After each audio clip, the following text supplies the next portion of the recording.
세이어. 그러니까 세이어 같은 사람은 세이어의 법칙을 주장하는 사람이고요. 이 사람들은 전부 30, 40년대에 행정국가를 지탱했던 사람들이에요. 지지했던 사람들. 세이어의 법칙이라는 것도 있어요. 세이어의 법칙. 자, 어디 보시면 나오냐면 세이어의 법칙 21쪽이네요. 21쪽 우측 하단에 세이어의 법칙이라는 게 있습니다.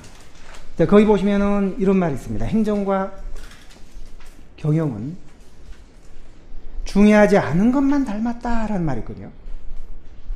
중요하지 않은 점에서는 같다. 행정과 경영이, 그러니까 공행정과 사행정이. 이 말은 우리가 뒤집어 생각하면 중요한 건 정작 다르다는 거죠. 행정과 경영은 다르다는 거예요. 그 말은 행정은 이런 것들을 한다는 거예요.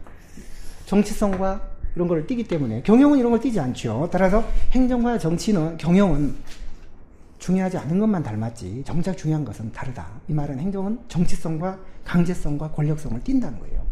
맨 아래 그 도표 맨 아래쪽 보세요. 따라서 이 세이어의 법칙은 정치행정 이론론을 지지하는 이론이에요. 행정은 정치성을 띈다는 거예요. 그러니까 경영과는 다르다는 거예요. 이게 행정국가를 지탱한 지지해온 대표 이론이고, 이 사람과 궤도를 같이 하는 사람들이 디목하고 애플비하고 세이어 이 세 학자예요. 한 번으로 끝나지 않고 중간중간에 나오고 문제도 자꾸 나오니까요. 그때 이제 암기를 하시면 됩니다. 자, 문제를 하나 볼게요. 문제를 하나 보겠습니다. 14쪽입니다. 14쪽 1번 문제를 한번 볼게요. 하나만 볼게요. 자, 다음 중 행정에 대한 개념으로 옳지 않는 거예요. 2009년도 서울시 구구. 자, 1번 어때요? 넓게 보면 인간이 협동해서 노력하는 것은 다 행정이다.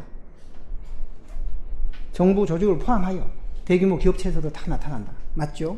넓게 보면. 2번 최근 개념은 협치, 거버넌스다. 문제 없죠. 3번은요. 행정부 조직이 행하는 것만 행정이다. 좁게 보면 맞죠. 4번 어때요? 행정은 정치하고는 분리된? 아니에요. 분리됐다고 단정할 수 없어요. 물론 분리됐던 시절도 한때 있었지만, 이원론 그때 있었지만 대체로 우리 행정은 이론론이 더 지배적입니다. 전체적으로 보면. 정치하고 완전 분리될 수가 없어요. 그러니까 정치성과 정치하고 경영의 양면성을 띠는 그런 절충적인 영역이지, 정치하고 완전 분리된 것도 아니고 경영하고도 완전 다른 것도 아니에요. 이건 틀렸어요. 5번 경영과 유사한 활동이지만 목적은 달라. 공익이냐 사익이냐, 돈벌이냐 봉사냐. 행정과 경영은 뒤에 따로 우리 공부를 할 건데요. 일단 이 문제는 4번이 정치하고는 분리됐다 이 말이 틀린 말이에요. 전체적인 역사는 이론론이 더 우세하거든요. 이론론. 그러니까 연관이 된다고 보셔야 돼요. 자, 그러면 이제 6쪽에 옛날에 2번은요. D급이니까 넘어갈게요. 이거는 크게 모르셔도 직접적으로 크게 흐름에 영향이 없어요. 그리고 나올 확률도 매우 낮아요. 만약에 방금 봤던 우리 1번의 행정 개념에 관한 학설이요. 요게 한 100 정도 중요도라면 지금 이 행정의 특성은요. 그게 100이라면 요거는 한 1밖에 안 돼요. 1. 그 정도 차이가 있습니다. 오른쪽 3번에요. 공공재로서의 행정. 이걸 보실 텐데요. 요거는 엄청 중요합니다. A급입니다. 근데 불과 7년 전만 해도 행정학의 내용이 아니었어요. 이거는 재정학의 내용이었거든요. 그러니까 재정학에서 우리 행정을 부를 때 공공재라고 불러요. 그러니까 행정도 하나의 재화인데 정부가 공급하는 재화다. 서비스다. 그래서 그게 공공재다. 그럼 여러분들은 원빈, 강동원 이런 사람 공공재라고 얘기를 하는데 공공재 아닙니다. 공공재. 이 언론이 도움이 안 돼요. 언론이. 그러니까 언론이나 뭐 네이버 사진 이런 거는 우리 행정하고 많이 다릅니다. 거기에 현혹되지 마시고요. 근데 그 뭐 원빈도 이제 짝을 찾고 뭐 강동원이도 하면서 사유화가 되니까 우리가 뭐 관심이 많이 줄어들었다고 하더라고요. 그 연예인들이 소속된 그 회사의 엔터테인먼트 회사가 주가가 폭락한다면서요. 그러니까 공공재였던 것이 사유화가 되니까 이제 관심이 만큼 없는 거죠. 자, 3번 정말 중요하고요. 1번의 오른쪽에 조그만 표가 있어요. 그거는 암기하십시오. 이해하고 암기하셔야 돼요. 오른쪽에 날개에 보시면은 또 큰 표가 하나 있죠. 그거는 이해하는 게 아니에요. 암기하는 게 아니거든요. 조금만 참고하시면 돼요. 거기까지 암기하시는 거 아닙니다.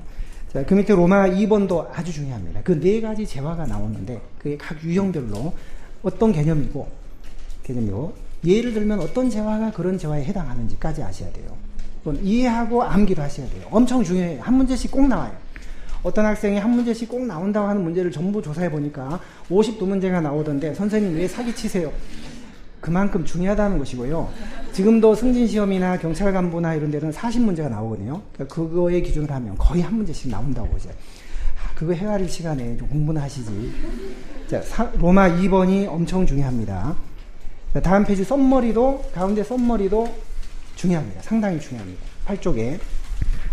그리고 왼쪽에 날개 보시면 표 2개가 나와요. 그것도 조금 중요합니다. 심한테 할 거거든요. 좀 깊이 있는 부분인데 표 2개 날개예요. 그것도 조금 중요합니다. 그리고 로마 3번에 1번 공공재가 행정인데 그 공공재가 어떤 특징을 갖고 있느냐. 특히 1번 소비 측면. 소비 측면 그게 상당히 중요해요. 오른쪽에 공급 측면은 조금 중요합니다. 그쪽에 2번 공급 측면의 특성 조금 중요합니다. 좀 쉬었다가 정리할게요.